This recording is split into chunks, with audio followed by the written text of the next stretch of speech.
साथियों, welcome to Exampur. Exampur में आप सभी का स्वागत है। आप सभी साथी जल्दी से आ जाएंगे। एक बार सभी लोग हमारे एक बार सभी विद्यार्थी क्लास को शेयर कर दें। हमारे सभी विद्यार्थी एक बार क्लास को शेयर कर देंगे क्योंकि आपकी क्लास शुरू हो चुकी है, तो हमारे सभी विद्यार्थी आ सकें। जल्दी से आ जाओ सभी लोग। क्लास आपकी एक जबरदस्त क्लास आपकी शुरू हो चुकी है। अगर आप तैयारी कर रहे हैं एमटीएस हवलदार की, है ना, एमटीएस की हवलदार की अगर आप तैयारी कर रहे हैं तो आपको आ जाना है क्लास में समय से। देर मत लगाया करो आप लोग। और पिछले 2 दिन से हो क्या रहा है कि हमारा ना नेटवर्क चला जाता है लास्ट के टाइम पे। परसों भी यही हुआ था, कल भी यही हुआ था। लास्ट के टाइम पे नेटवर्क चला जाता है, तो आप लोग कोऑपरेट क्या करो, 2-3 मिनट का होता है, क्योंकि 2-3 मिनट लाइट जाती है तो अपने आप ही इंटरनेट चला जाता है। दोबारा कनेक्ट होने में 2-3 मिनट लग जाती है, बट उस देर में आप लोग भाग जाते हो। ये रोजाना हो रहा है। परसों भी हुआ था, तो हो सकता है कि आज भी उसी टाइम पर लाइट जाए। हालांकि लाइट जाने के बाद हमारे पास इन्वर्टर की सुविधा है, लेकिन होता क्या है भाई, होता क्या है, मेरी बात को समझो, इंटरनेट 2-3 मिनट ले जाता है रिकनेक्ट होने में।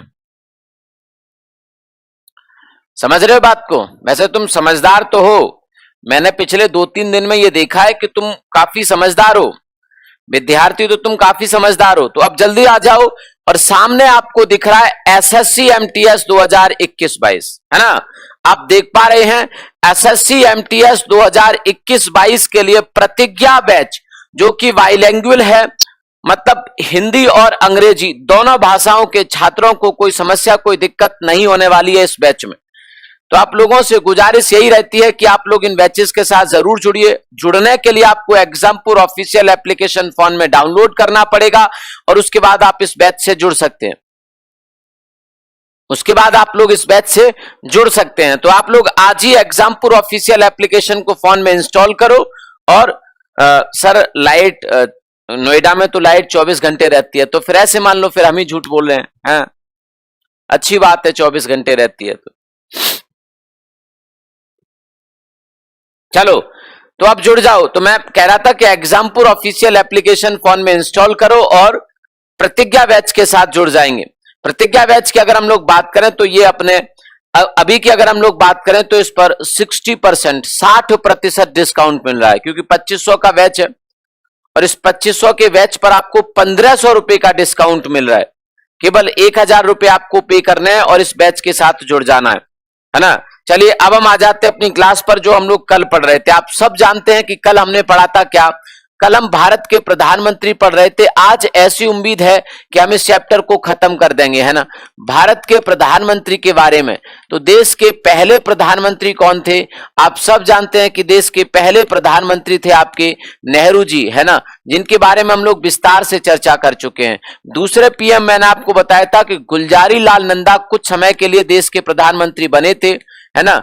गुलजारी लाल नंदा देश के कुछ समय के लिए प्रधानमंत्री बने थे। तो दूसरे आपके गुलजारी लाल नंदा हो जाएंगे।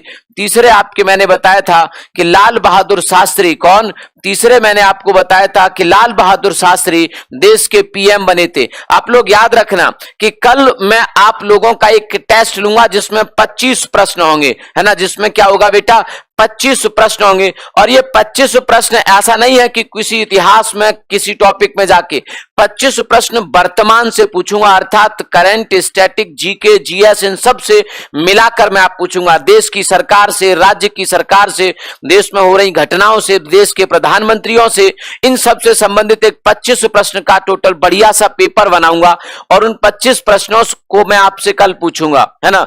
कल मैं आपसे पूछूंगा, क्योंकि समय समय पर इस तरीके के हमारे पेपर होते रहने चाहिए। अगर आपके कल के पेपर में 10-12 नंबर भी आए तो भी कोई समस्या की बात नहीं है, क्योंकि आप लोग इसको धीरे धीरे जैसे जैसे समय जाएगा इसको ज्यादा इंप्रूव करने की कोशिश करेंगे। हम लोग आपके साथ मिलकर कोशिश करेंगे। तो कल 25 प्रश्न का एक प्रश्न पत्र मैं आपको कल हल कराने जाऊंगा, तो आप लोग जरूर जुड़िएगा कल उसमें, ठीक है। चलिए सर, रेगुलर ऑल सब्जेक्ट की क्लास नहीं लग रही। देखो, जिस दिन से रीजनिंग की क्लास शुरू हुई है, क्या बंद हो गई? नहीं हुई। तो रीजनिंग रेगुलर चल रही है। जिस दिन से मेरी क्लास, आज तीसरी क्लास है, क्या बंद हो गई? रेगुलर चल रही है। अमित वर्मा सर की मैथ की क्लास जिस दिन से शुरू हुई, परसों से, रेगुलर चल रही है। इंग्लिश वाले सर की रेगुलर चल रही है ना, चल रही है ना, चल रही है या नहीं? साइंस की बाकी चलती हैं आपकी, जैसे सगुन मैम की अभी थोड़ी देर बाद शुरू हो जाएगी साइंस की। उसी प्रकार से अगर मैं बात करूं, मैंने कहा कि इसमें हम लोग जीएस, जीके, जीएस इसमें कवर कर लेंगे। करंट की क्लास सुबह चलती है। अब बताओ रेगुलर आपको और कौन सी चाहिए? रेगुलर का मतलब क्या होता है? अगर हर रोज क्लास चल रही है, इसको आप रेगुलर नहीं कहते तो फिर रेगुलर किसको कहते हो? तो मेरे हिसाब से आप इन सब चीजों को छोड़ छाड़ के कि क्या हो रहा है क्या नहीं हो रहा, चुपचाप डेली पढ़ाई करो, आपकी डेली क्लास चल रही है। चलिए, तो लाल बहादुर शास्त्री है ना, क्या हो जाएगा आपका? लाल बहादुर शास्त्री। चौथे आपके देश के प्रधानमंत्री थे कौन? कौन थे चौथे प्रधानमंत्री? लाल बहादुर शास्त्री के बाद इंदिरा गांधी जी। कौन? इंदिरा गांधी जी देश की प्रधानमंत्री बनी। इंदिरा गांधी जी के बाद पांचवें प्रधानमंत्री आपके कौन बने? मोरारजी देसाई। आप कहोगे सर आप कल चौथे कह रहे थे, तो मैं बताऊंगा आपको एक बात, मोरारजी देसाई, क्योंकि मैंने कल इनको छोड़ दिया था, आज इनको, और हालांकि बताया था मैंने आपको कि ये कार्यवाहक प्रधानमंत्री थे देश के, जो कि कुछ एक समय के लिए देश के प्रधानमंत्री बने। हाँ, यूट्यूब पर भी रेगुलर चलेंगी और ऐप पर भी रेगुलर चल रही है, एप्लीकेशन पर भी रेगुलर चल रही है क्लास प्रतिज्ञा बैच में, कोई छुट्टी नहीं, कोई कुछ नहीं, स्मूथली विद पीडीएफ और अच्छे से क्लासेस आपकी एप्लीकेशन पर चल रही हैं। चलिए, अब क्या हो जाएगा? मोरारजी देसाई। इसके बाद मैंने आपको बताए थे अगले देश के प्रधानमंत्री थे कौन आपके? चौधरी चरण सिंह साहब। आज हम मोरारजी देसाई और चरण सिंह साहब और आगे के, है ना, आगे के प्रधानमंत्रियों पर फोकस करेंगे। आगे के प्रधानमंत्रियों पर हम लोग क्या करेंगे बेटा? फोकस करेंगे। तो आप सभी साथी हमारे साथ जुड़ जाएंगे, हम लोग इसको दोबारा से पढ़ते हैं और आप सभी साथी यहां से हेडिंग डाल लीजिए। क्या हेडिंग पड़ेगी आज? मोरारजी देसाई, है ना, मोरारजी देसाई, क्योंकि कल इंदिरा गांधी जी की हमने बात कर ली थी।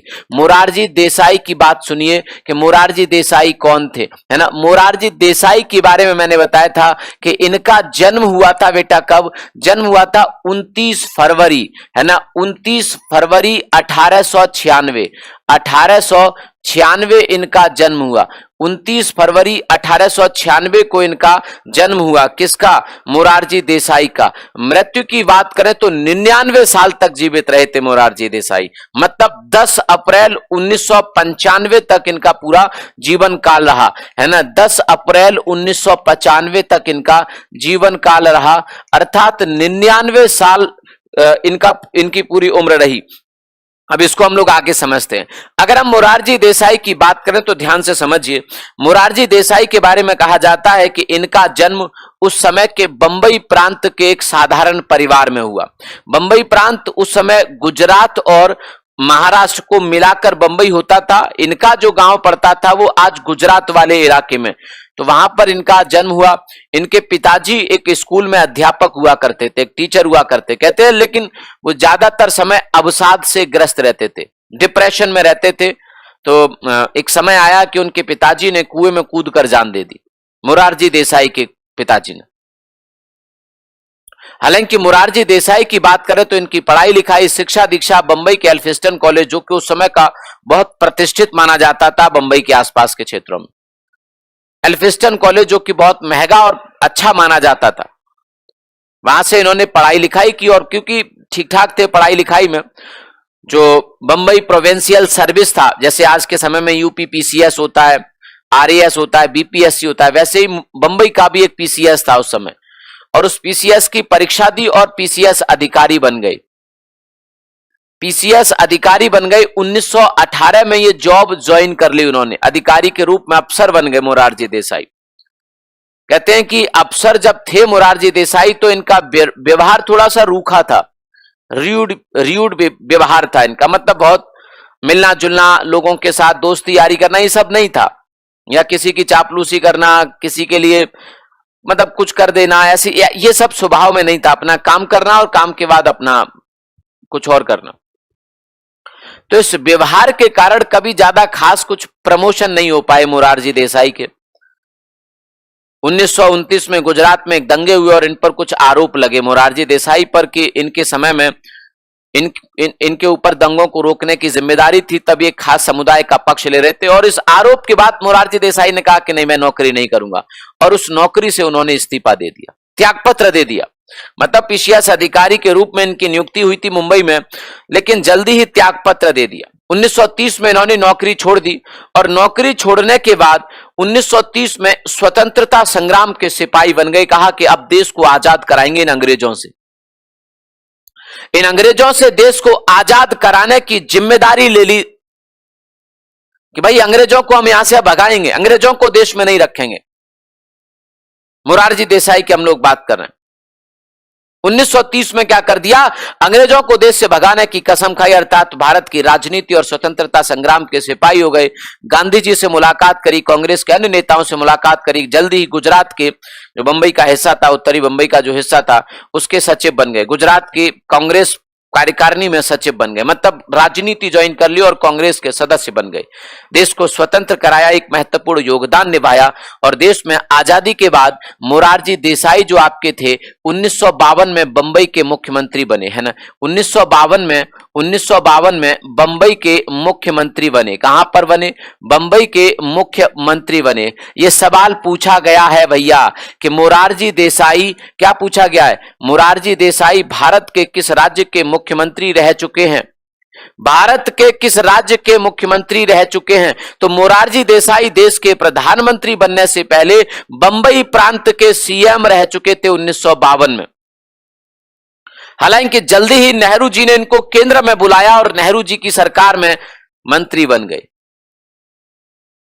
नेहरू जी की सरकार में मंत्री बन गए मोरारजी देसाई। 1964 में जब नेहरू जी की मृत्यु हुई तो लगा कि प्रधानमंत्री बन जाएंगे, क्योंकि देश के बहुत प्रसिद्ध नेता थे, अनुभवी थे और बढ़िया थे, लोकप्रिय भी थे, लेकिन नहीं बन पाए। 1966 में जब लाल बहादुर शास्त्री की मृत्यु हुई तब भी लगा कि मोरारजी देसाई अब देश के प्रधानमंत्री बन जाएंगे, लेकिन फिर नहीं बन पाए। इंदिरा गांधी जी बन गई। 1967 में 1967 में इंदिरा गांधी जी की सरकार में, है ना, 1967 में इंदिरा की सरकार में, इंदिरा गांधी की सरकार में, ध्यान से समझिए, 1967 में इंदिरा गांधी की सरकार में उप प्रधानमंत्री बने। इंदिरा गांधी की सरकार में उप प्रधानमंत्री बने, है ना। इंदिरा गांधी की सरकार में उप प्रधानमंत्री बने। इंदिरा गांधी की सरकार में उप प्रधानमंत्री बने। इंदिरा गांधी की सरकार में उप प्रधानमंत्री, डिप्टी प्राइम मिनिस्टर का पद मिल गया इनको। आप सब जानते हैं कि 1969 में कांग्रेस का विभाजन हुआ था। 1969 में कांग्रेस का विभाजन हुआ और कांग्रेस से अलग चले गए। ये क्या हो गया? कांग्रेस का विभाजन हुआ और कांग्रेस की दो पार्टी बन गई, एक कांग्रेस आर और एक कांग्रेस ओ। और ये कांग्रेस ओ वाले ग्रुप में चले गए, मतलब एक जो कांग्रेस आर रह गई थी वो इंदिरा गांधी की पार्टी, और ये चले गए कांग्रेस ओ में। मतलब इंदिरा गांधी के अब सहयोगी या कांग्रेस के सहयोगी नहीं रहे। 1969 में कांग्रेस के विभाजन के बाद कांग्रेस से अलग चले गए। 1971 में चुनाव हुए, फिर से इंदिरा गांधी जी जीत गई। विपक्ष में बैठे, इंदिरा गांधी जी के खिलाफ लड़ाई लड़ी, विपक्ष की आवाज को मजबूत किया। और 1977 के जब देश में चुनाव हुए, आपातकाल के बाद, इमरजेंसी के बाद जब देश में चुनाव हुए, देश में इलेक्शन हुए, है ना, जब देश के इलेक्शन हुए 1977 में, तो 1977 में देश के प्रधानमंत्री बन गए। 1977 में देश के, अब यहां से समझना शुरू करिए, 1977 में क्या बन गए? 1977 में 24 मार्च 1977, 24 मार्च 1977 देश के पहले गैर कांग्रेसी प्रधानमंत्री। सवाल पूछा गया कि भारत के पहले गैर कांग्रेसी प्रधानमंत्री। गैर कांग्रेसी का मतलब होता है कि जो कांग्रेस पार्टी के नहीं थे, क्योंकि 47 से और 77 तक, 30 सालों तक तो कांग्रेस का ही राज रहा था। अरे 47 में अगर मैं बात करूं तो नेहरू जी बने देश के पीएम,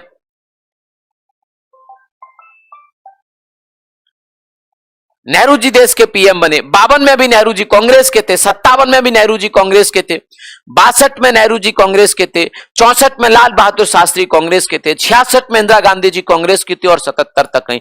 तो 1977 में देश के प्रधानमंत्री बने, है ना, देश के प्रधानमंत्री बने 1977 में, है ना, प्रधानमंत्री बने 24 मार्च 1977 को। अब प्रधानमंत्री के रूप में क्या क्या रिकॉर्ड है ना, लिख लीजिए। देश के पहले गैर कांग्रेसी प्रधानमंत्री। अगर पूछा जाए कि देश के पहले गैर कांग्रेसी प्रधानमंत्री कौन है, तो आप आराम से कह दीजिए कि देश के पहले गैर कांग्रेसी प्रधानमंत्री कौन थे आपके? देश के पहले गैर कांग्रेसी प्रधानमंत्री थे आपके मोरारजी देसाई। ठीक है, तो देश के पहले गैर कांग्रेसी प्रधानमंत्री, देश के प्रथम गैर कांग्रेसी प्रधानमंत्री, है ना, देश के प्रथम गैर कांग्रेसी प्रधानमंत्री। लिखो, कॉपी पर होना चाहिए, फिर मत कहना कि सर हमारे 25 में कम रह गए नंबर। देश के प्रथम गैर कांग्रेसी प्रधानमंत्री, है ना, देश के पहले गैर कांग्रेसी प्रधानमंत्री थे आपके कौन, है ना, देश के पहले गैर कांग्रेसी प्रधानमंत्री। देश के सबसे बुजुर्ग प्रधानमंत्री, है ना, देश के सबसे बुजुर्ग प्रधानमंत्री, देश के सबसे बुजुर्ग प्रधानमंत्री, देश के सबसे बुजुर्ग प्रधानमंत्री। ऐसा मैं क्यों कह रहा हूं, अभी बताऊंगा क्यों कह रहा हूं। क्योंकि यह 81 वर्ष की उम्र में देश के प्रधानमंत्री बने थे। 81 वर्ष की, जब जिस उम्र में लोग बिस्तर से नहीं उठते, जिस उम्र में लोग आराम लेना, मतलब आराम पे चले जाते हैं, काम धंधा सब छोड़ के। अरे रिटायरमेंट तो 60-62 साल में ही हो जाता है सरकारी नौकरी से भी। प्रधानमंत्री तो इतना चैलेंजिंग पद होता है, बहुत काम करना पड़ता है। मुझे लगता जरूर है कि सब सुख सुविधाएं होती हैं तो बड़ा बढ़िया, लेकिन बहुत मेहनत करनी पड़ती है प्रधानमंत्री बनके। तो 81 साल की उम्र में देश के प्रधानमंत्री बनना और फिर देश को लीड करना, ये आसान काम नहीं था। 81 वर्ष की उम्र में देश के प्रधानमंत्री बने थे, है ना। तो देश के सबसे बुजुर्ग प्रधानमंत्री, देश के ऐसे प्रधानमंत्री जो मुख्यमंत्री भी रहे थे, है ना। देश के प्रथम प्रधानमंत्री, देश के प्रथम प्रधानमंत्री, है ना, देश के प्रथम प्रधानमंत्री जो पूर्व में मुख्यमंत्री रह चुके थे, जो पूर्व में मुख्यमंत्री रह चुके थे, है ना, मुख्यमंत्री रह चुके थे। मतलब कहने का यह है कि इनसे पहले बनने वाले प्रधानमंत्री किसी भी राज्य के मुख्यमंत्री नहीं रहे थे। मोरारजी देसाई देश के पहले ऐसे प्रधानमंत्री थे जो प्रधानमंत्री बनने से पहले प्रधानमंत्री बनने से पहले बंबई के मुख्यमंत्री या भारत के किसी राज्य के मुख्यमंत्री रह चुके थे, है ना। चलिएगा, तो पूर्व में मुख्यमंत्री रह चुके थे, है ना। आ रही बात समझ में? चलेगा यहां तक। देश के पहले उप प्रधानमंत्री रहे थे ये, देश के प्रथम उप प्रधानमंत्री, देश के प्रथम उप प्रधानमंत्री भी, डिप्टी प्राइम मिनिस्टर। 7 भारत में अब तक उप प्रधानमंत्री बन चुके हैं। अब तक भारत में 7 उप प्रधानमंत्री बन चुके हैं और ये देश के पहले थे। ठीक है, तो देश के प्रथम उप प्रधानमंत्री, है ना, देश के प्रथम उप प्रधानमंत्री 1977 में देश के पीएम बने। क्योंकि कांग्रेस का कोई सपोर्ट नहीं था, कांग्रेस के विपरीत जाकर बने थे, तो तमाम छोटी छोटी पार्टियों को विलय करके, भारत की जो तमाम विपक्ष की छोटी छोटी पार्टियां थी उनका विलय करके ये सरकार बनी थी। तो इसमें कई लोग थे और कई दलों के कई नेता थे और कई दलों के कई नेताओं की अपनी अपनी महत्वाकांक्षा थी, जिसमें बाबू जगजीवन राम थे, वो देश के प्रधानमंत्री बनना चाहते थे। चौधरी चरण सिंह साहब थे, वो अपना दावा करते थे कि मुझे पीएम होना चाहिए। तो कई नेता थे, और जब ऐसी कोई सरकार होती है जिसमें कई लोग एक ही दावा करते हैं कि मुझे ये काम करना चाहिए, मुझे ये पद मिलना चाहिए, तो ऐसी चीजें ज्यादा दिन नहीं चल पाती हैं। और इनकी सरकार ज्यादा दिन नहीं चल पाई, इनके साथी बिखर गए। चौधरी चरण सिंह साहब के साथ इनके मतभेद हुए और वो अलग चले गए इनसे, तो ज्यादा दिन सरकार नहीं चला पाए। 24 मार्च 1977 को सरकार शुरू की और 28 जुलाई 1979, मतलब लगभग 28 महीने या 27 महीने ही देश की सत्ता पर काबिज रह पाए आपके कौन, मोरारजी देसाई। आ रही है बात समझ में आप लोगों को? अगर बात समझ आ रही है तो एक बार शेयर कर दो भाई। लास्ट अच्छा, सरदार पटेल कौन थे? सरदार पटेल साहब की अगर हम लोग बात करें तो वो भारत के संविधान के लागू होने से पहले थे। है ना, भारत के संविधान के लागू होने से पहले थे। उस समय संविधान नहीं था जब वो उप प्रधानमंत्री बने थे। चलिए अगर उनको इंक्लूड कर लो तो दूसरे हो जाएंगे, हम तो संवैधानिक दृष्टि से देख रहे हैं। चलिए हाँ, मैं लिख देता हूं यहां पर, सरदार पटेल पहले थे जब संविधान लागू हुआ, उससे पहले बने। सरदार पटेल संविधान लागू होने से पहले, है ना, संविधान पूर्व पहले उप प्रधानमंत्री थे। चलिए आगे आ जाते हैं हम, है ना, आगे आ जाते हैं।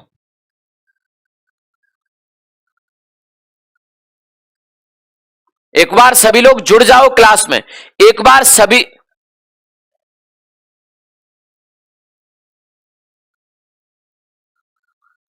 मेरी बात समझो।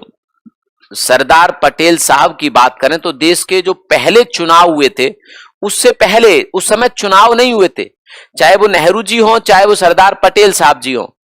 ये दोनों लोग, नेहरू जी प्रधानमंत्री, सरदार पटेल साहब गृह मंत्री और उप प्रधानमंत्री, देश की जनता ने उनको उस समय नहीं चुना था। देश की पहली जनता के द्वारा निर्वाचित सरकार तो 1952 में आई थी, है ना।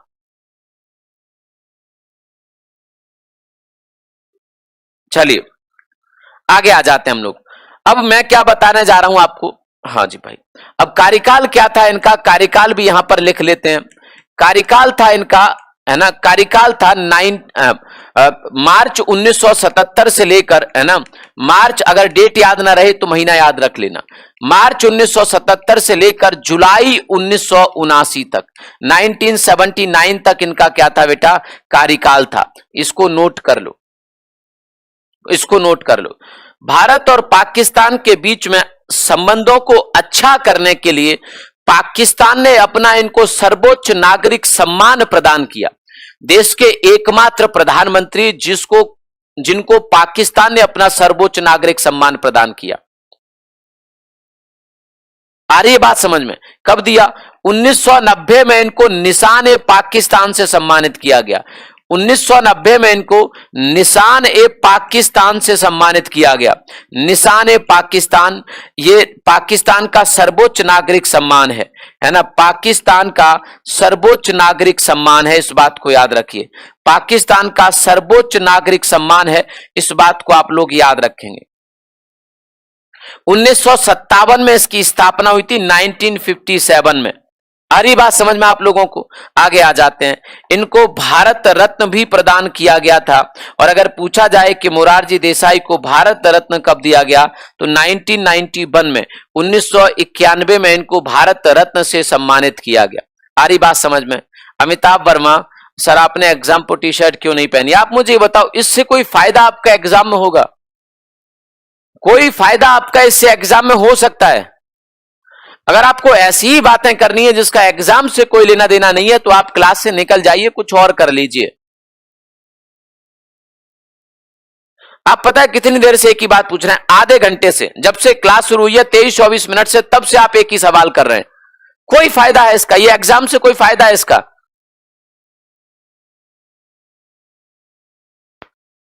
पढ़ाई करो तुम बस। आगे आ जाते हैं, ठीक है। चलिए, यहां तक बात को आप लोग समझ गए हो।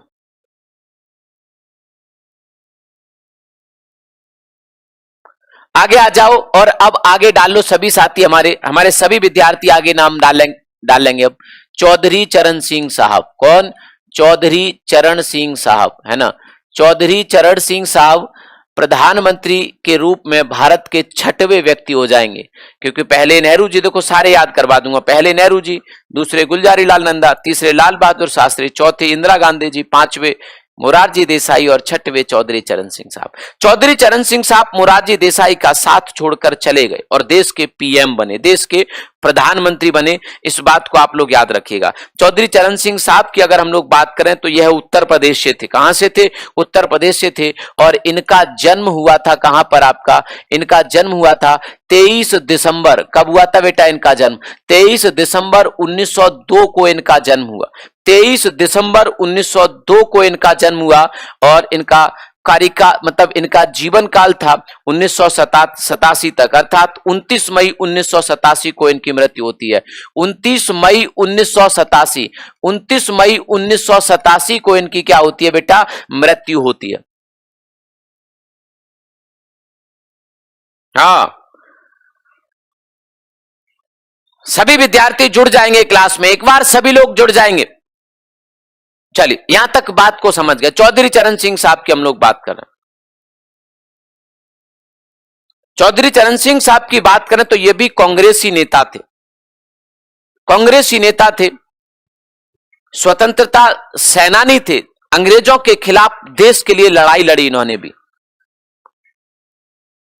उत्तर प्रदेश की सरकार में मंत्री भी रहे और अंततोगत्वा अप्रैल 1967 में, है ना, अब अप्रैल 1967 में 1967 में, अप्रैल 1967 में अर्थात 1967 में उत्तर प्रदेश के मुख्यमंत्री भी बने थे।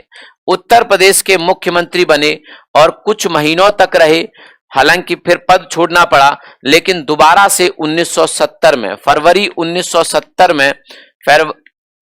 1970 में पुनः उत्तर प्रदेश के मुख्यमंत्री बने, है ना, अर्थात 2 बार यूपी के मुख्यमंत्री रह चुके हैं।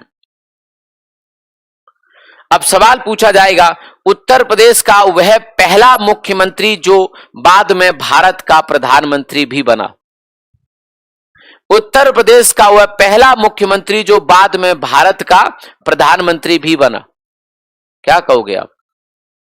चौधरी चरण सिंह साहब, है ना।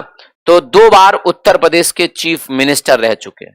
चौधरी चरण सिंह साहब की अगर हम लोग बात करें, चौधरी चरण सिंह साहब की अगर हम लोग बात करें तो ये देश के प्रधानमंत्री 28 जुलाई 1979 को, है ना, 28 जुलाई 1979 से लेकर 14 जनवरी 1980 तक देश के पीएम रहे, है ना। मतलब लगभग 6 महीने में भी कुछ दिन कमी रह गई, लगभग 6 महीने के देश के प्रधानमंत्री। यहां पे लिख देता हूं, ये देश के प्रधानमंत्री के रूप में इनका कार्यकाल था, है ना, देश के प्रधानमंत्री के रूप में कार्यकाल था। बहुमत नहीं था, मेजॉरिटी नहीं थी और इस्तीफा देना पड़ा। सवाल पूछा जाता है कि वह देश के पहले प्रधानमंत्री कौन थे जो प्रधानमंत्री रहते हुए कभी संसद नहीं गए?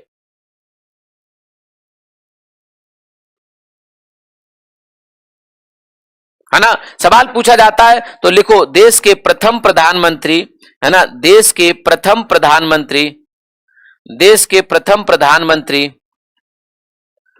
प्रधानमंत्री जो पीएम रहते हुए कभी संसद नहीं गए, पीएम रहते हुए संसद नहीं गए, है ना, संसद नहीं गए।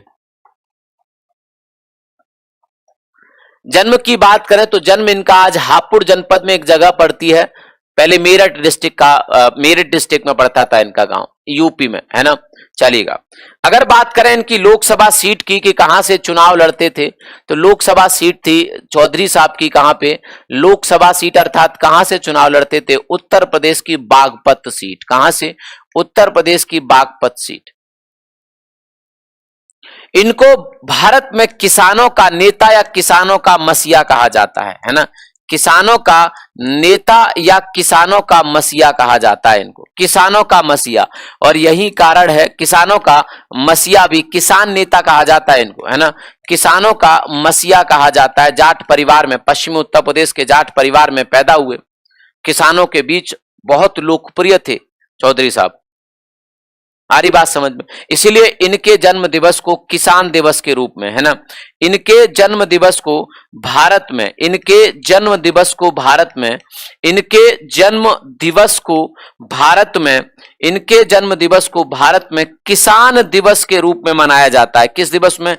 किसान दिवस के रूप में मनाया जाता है, किसान दिवस के रूप में मनाया जाता है, इस बात को याद रखिए, है ना, किसान दिवस के रूप में मनाया जाता है इनका जन्म दिवस। आपसे पूछे कोई कि किसान दिवस कब होता है तो आप क्या बताते हो?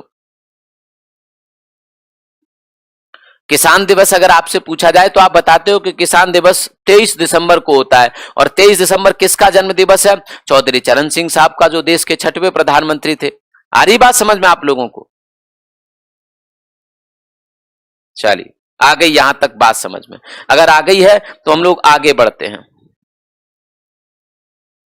किसान दिवस, चलिए। अब ज्यादा लंबे समय तक देश के पीएम रह नहीं पाए, देश के प्रधानमंत्री के पद से इस्तीफा देना पड़ा। दिसंबर 1979 और 80 में चुनाव हुए और इंदिरा गांधी जी पुनः देश की प्रधानमंत्री बन गई और 31 अक्टूबर 1984 तक देश की पीएम रही। उनकी हत्या हो जाती है। उसके बाद राजीव गांधी जी, अर्थात देश के 7वें प्रधानमंत्री, लिखिए, देश के 7वें प्रधानमंत्री राजीव गांधी जी बनते हैं। कौन बनते हैं? देश के 7वें प्रधानमंत्री राजीव गांधी जी बनते हैं। राजीव गांधी जी का जन्म हुआ 20 अगस्त 1944 को। कब हुआ? 20 अगस्त 1944 को इनका जन्म हुआ। पूरा जीवन काल की बात करें तो अंतिम दिन जीवन का 21 मई 1991, 21 मई 1991 इनके जन्म दिवस को भारत में सद्भावना दिवस के रूप में मनाया जाता है ना। जन्म दिवस को भारत में सद्भावना दिवस के रूप में मनाया जाता है।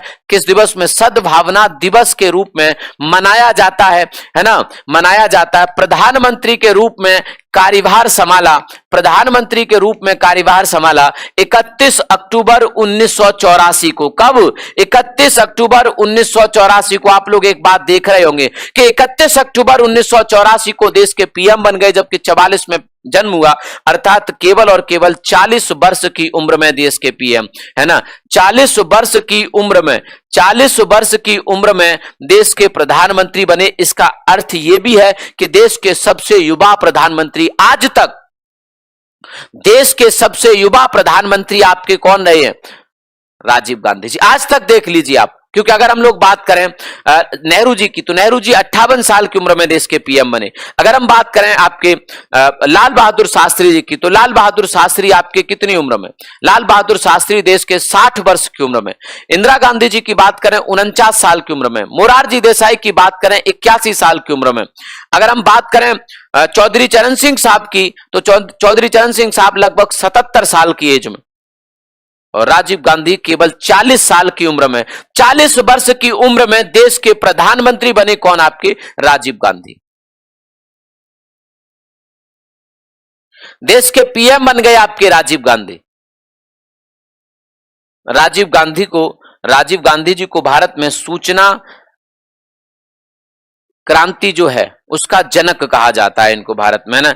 राजीव गांधी को भारत में सूचना क्रांति का जनक कहा जाता है, सूचना क्रांति का जनक कहा जाता है ना। सूचना क्रांति का जनक, फादर ऑफ, है ना, इंफॉर्मेशन रिवॉल्यूशन, है ना। सूचना क्रांति का जनक कहा जाता है इनको।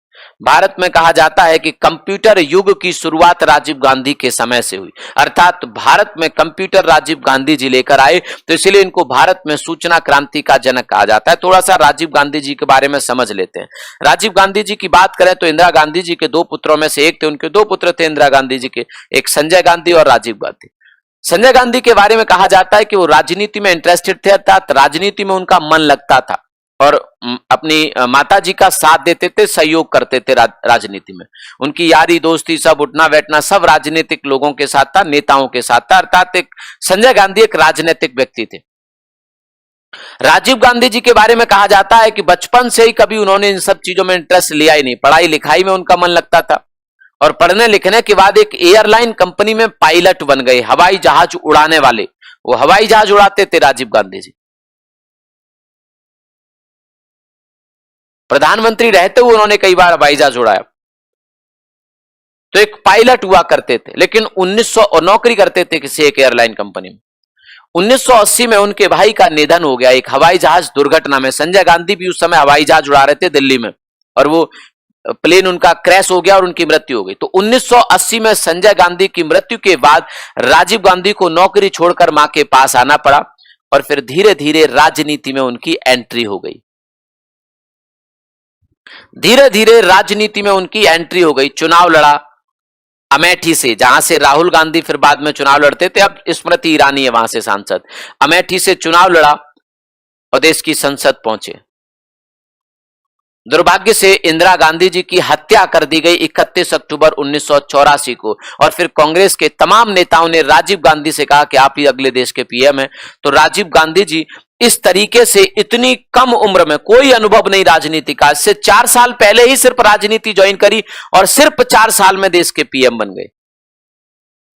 लोगों को कई सालें लग जाती हैं, 20-20, 30-30 साल, 50 साल, पूरा जीवन निकल जाता है, लेकिन इतने बड़े पद पर कभी नहीं पहुंच पाते। लेकिन राजीव गांधी जी केवल 4 साल की राजनीति में देश के सर्वोच्च पद तक, राजनीति में तो सर्वोच्च पद वही है, राष्ट्रपति तो राजनीतिक पद है नहीं, तो देश के सर्वोच्च पद तक पहुंच गए। आ रही है बात समझ में?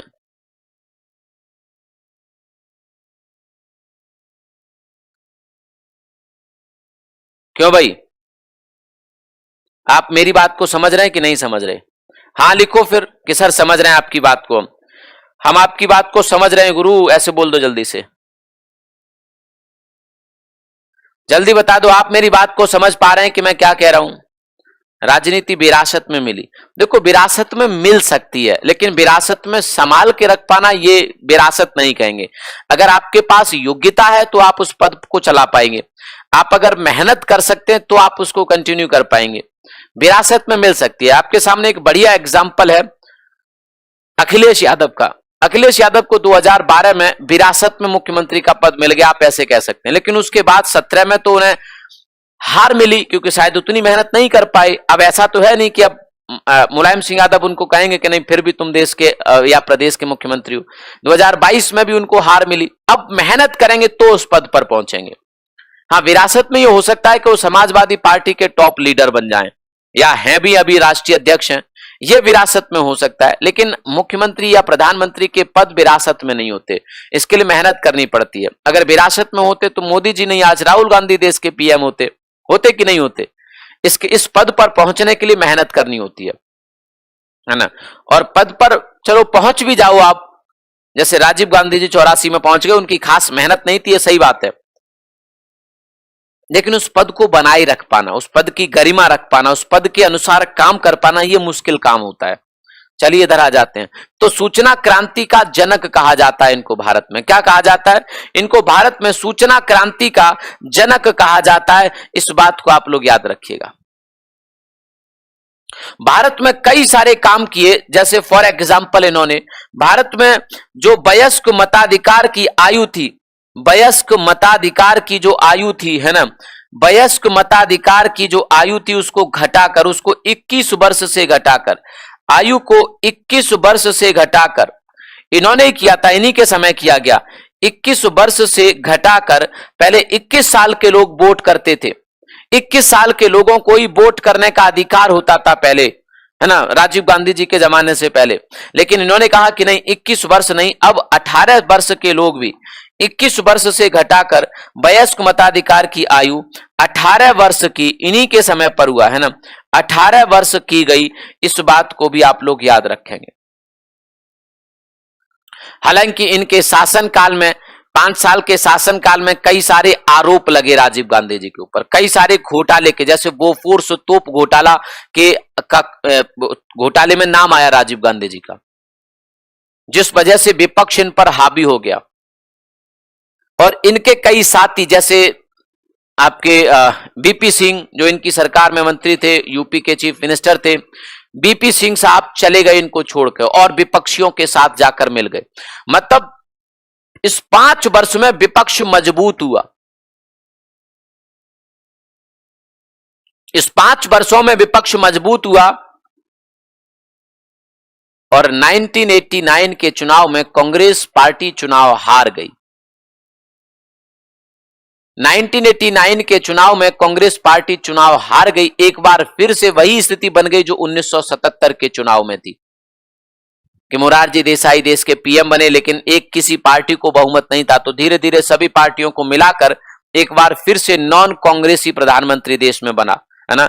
एक बार फिर से देश में नॉन कांग्रेसी प्रधानमंत्री बने, कौन? बीपी सिंह। तो आगे लिख लो जल्दी से, 8वें प्रधानमंत्री कौन हो जाएंगे? विश्वनाथ प्रताप सिंह। बेटा विश्वनाथ, देश के 8वें प्रधानमंत्री विश्वनाथ प्रताप सिंह, विश्वनाथ प्रताप सिंह। राजीव गांधी जी भी यूपी से थे, अमेठी से चुनाव लड़ते थे, ये बात आपको मैंने क्लियर कर दी। विश्वनाथ प्रताप सिंह की बात करें, देश के 8वें प्रधानमंत्री, है ना, देश के 8वें प्रधानमंत्री। और बीपी सिंह के अगर मैं जन्म की बात करूं तो 1931 में जन्म हुआ, 25 जून 1931 को जन्म।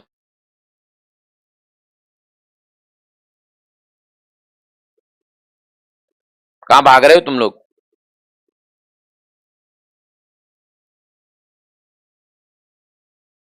हाँ जी भाई, कहां भाग रहे हो भाई?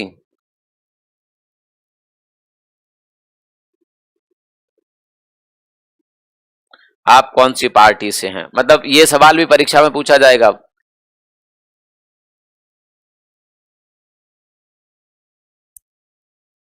विश्वनाथ प्रताप सिंह का जन्म हुआ 25 जून 1931 को, है ना, 25 जून 1931 को।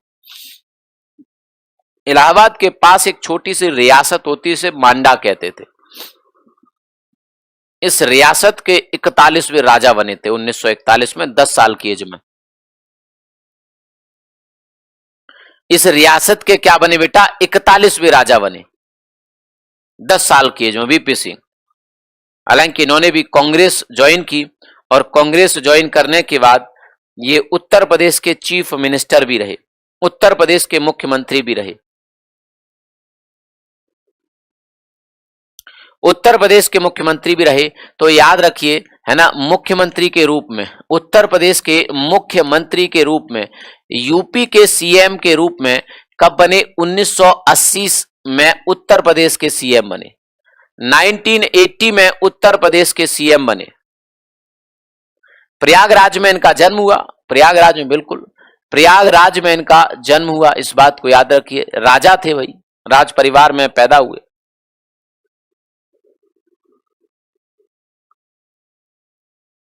है ना, राज परिवार में पैदा हुए।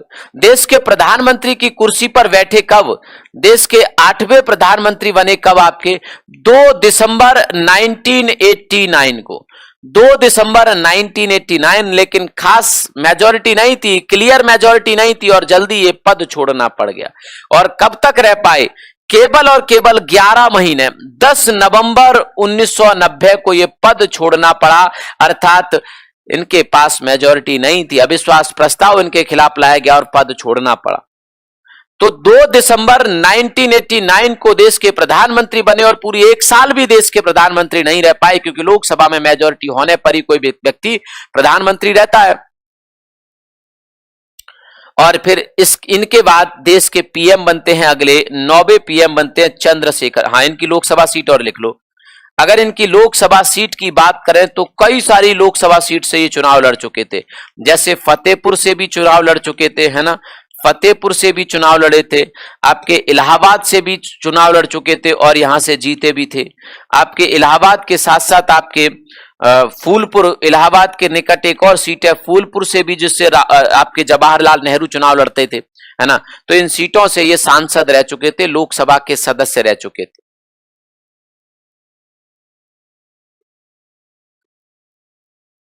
है ना।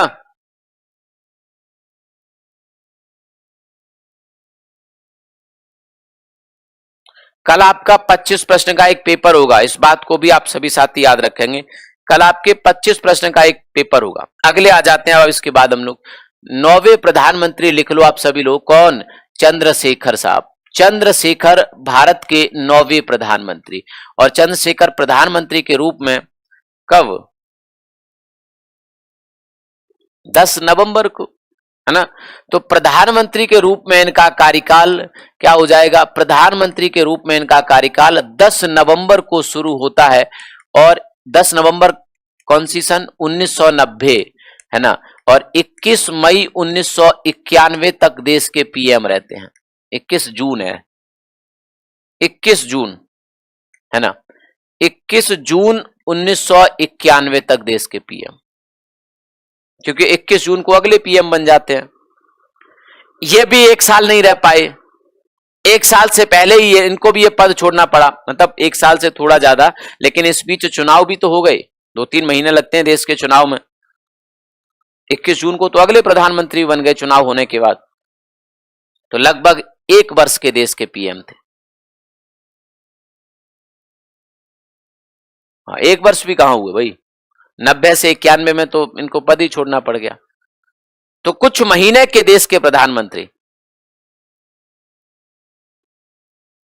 ये भी उत्तर प्रदेश से थे, है ना। इनकी अगर हम बात करें, ये भी उत्तर प्रदेश से थे और उत्तर प्रदेश के बलिया से थे। कहां से थे बेटा? बलिया से थे। तो अब एक बात समझो यहां पर कि अब तक हमने जितने प्रधानमंत्री पढ़ लिए, 9 में कितने हमारे यूपी से हो गए? नेहरू जी यूपी से थे, फूलपुर से चुनाव लड़ते थे। लाल बहादुर शास्त्री जी यूपी से थे, बनारस से, मुगल सराय में जन्म हुआ। इंदिरा गांधी जी यूपी से थी, रायबरेली से चुनाव लड़ती थी। चौधरी चरण सिंह साहब यूपी से थे, बागपत से चुनाव लड़ते थे, है ना, बागपत से चुनाव लड़ते थे। राजीव गांधी जी यूपी से थे, कहां से चुनाव लड़ते थे? अमेठी से। बीपी सिंह यूपी से थे, कहां से चुनाव लड़ते थे? फतेहपुर, फूलपुर, इलाहाबाद, सब जगह से चुनाव लड़े। चंद्रशेखर साहब भी आपके यूपी से थे, बलिया से। चंद्रशेखर साहब की भी बात करें तो कहते हैं कि ये भी पुराने कांग्रेसी नेता थे। क्या थे बेटा?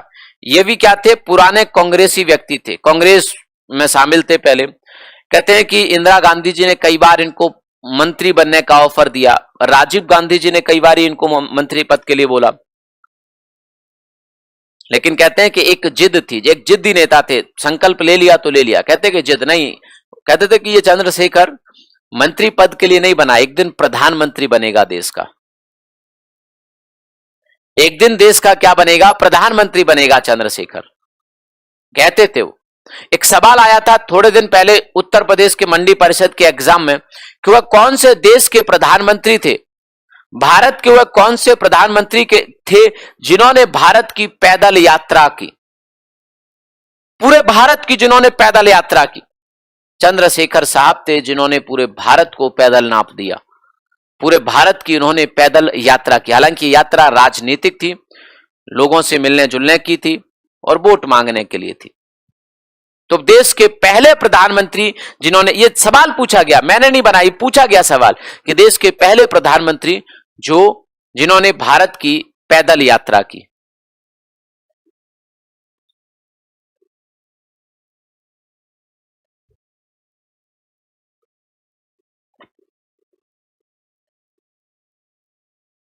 हाँ जी, अभी भी कोई सवाल है तुम्हारा तो पूछो भाई, कोई सवाल है अगर तो पूछो, फिर आगे बढ़ूंगा। किसी भी प्रकार का अगर कोई सवाल है तो पूछ सकते हैं, फिर आगे जाऊंगा। और कल 25 प्रश्न का एक पेपर होगा।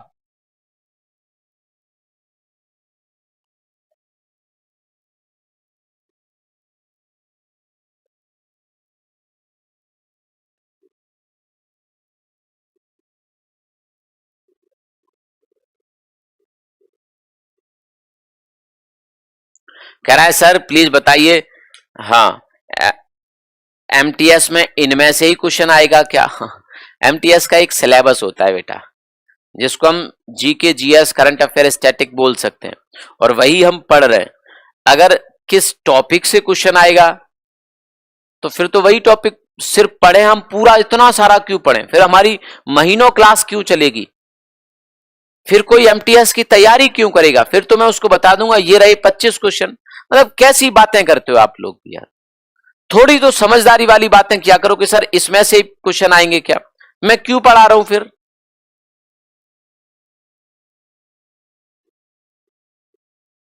क्यों पढ़ा रहा हूं? मेरे पढ़ाने का औचित्य क्या है? मजाक करने आया हूं क्या क्लास में आपसे कि मेरा कोई टाइम नहीं कट रहा था, मेरे पास खाली समय था तो आप लोगों के पास आ गया?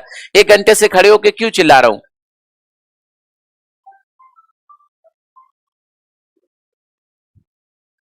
क्यों चिल्ला रहा हूं मैं 1 घंटे से खड़े होके भाई?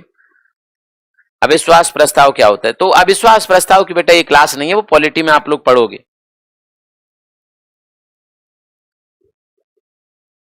टोटल कितने पीएम रह चुके हैं अब तक? ये तो आगे आएंगे ना, क्यों परेशान हो रहे हो? ये तो आगे आएगा भाई। चलिए, ये तो हम पढ़ ही रहे हैं धीरे धीरे, हम तो मोदी जी तक आ जाएंगे तो आपको खुद ही पता लग जाएगा कि जब ये 90 थे तो मोदी जी कौन से नंबर के हैं। क्यों परेशान हो रहे हो? अभी हमारे बच्चे हैं चंद्रशेखर साहब के साथ बात ये भी पढ़ेंगे, पीवी नरसिम्हा राव, पीवी नरसिम्हा राव के बाद अटल बिहारी वाजपेयी, अटल बिहारी वाजपेयी के बाद आपके एच डी देवगौड़ा, इंद्र कुमार गुजराल, फिर आपके मनमोहन सिंह और नरेंद्र मोदी, है ना। तो इन सब के बारे में हम लोग यहाँ पे पढ़ेंगे। बाकी आज की इस क्लास को हम लोग यहीं तक रखते हैं। शुक्रिया आप सभी का। सभी साथियों से रिक्वेस्ट है क्लास को लाइक जरूर करेंगे। सब्सक्राइब जरूर करेंगे चैनल को, और एग्जामपुर ऑफिशियल एप्लीकेशन को जरूर इंस्टॉल करेंगे फोन में, है ना। एग्जामपुर ऑफिशियल एप्लीकेशन को इंस्टॉल करेंगे और जुड़ जाएंगे हमारे प्रतिज्ञा बैच से। प्रतिज्ञा बैच में सारी लाइव क्लासेस चल रही हैं, सारी, चाहे वो जीएस की हो, रीजनिंग की हो, मैथ की हो, इंग्लिश की हो, सारी की सारी लाइव क्लासेस आपकी चल रही हैं, जहां पे आप और ज्यादा डिटेल में डाउट भी कर सकते हैं। प्रैक्टिस सेट भी आपको वहां मिल जाएंगे, क्विज भी आपको मिल रहे हैं वहां पे, तो आप लोग आज ही उस बैच को ज्वाइन कर लेंगे। बाकी शुक्रिया आप सभी का, हाँ, बाकी शुक्रिया आप सभी का क्लास में जुड़ने के लिए, थैंक यू। मिलते हैं कल 25 प्रश्नों के एक पेपर के साथ। थैंक यू, जय हिंद, जय भारत, थैंक यू।